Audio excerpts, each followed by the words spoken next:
இன்றைக்கி ஆர்ஆர்பி ப்ரிப்பரேஷனோட டே 4. ஸோ காலையில் எழுந்திச்சிட்டு கொஞ்சம் ஒர்க்ஸ் எல்லாம் இருந்தது, அதெல்லாமே முடிச்சுட்டேன்.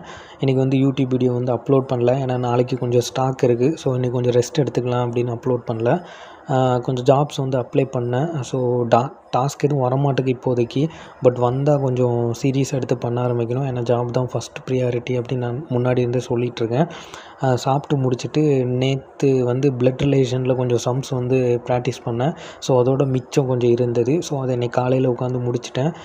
முடித்ததுக்கப்புறம் பார்த்திங்கன்னா எனக்கு இந்த சம்ஸ் எல்லாம் முடிக்க கொஞ்சம் லேட் எடுக்கு.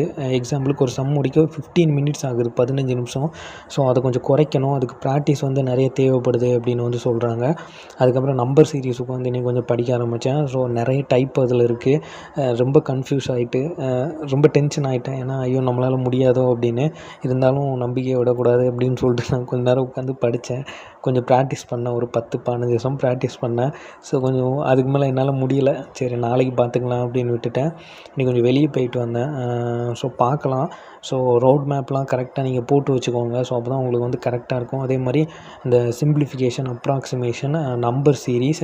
ஸோ இன்னொன்று சொன்னாங்க, இதெல்லாமே டெய்லி ஒரு 25 சம்ஸ் ப்ராக்டிஸ் பண்ணால் தான் கரெக்டாக இருக்கும்னாங்க. ஸோ நீங்கள் கரெக்டாக ப்ராக்டிஸ் பண்ணிக்கோங்க.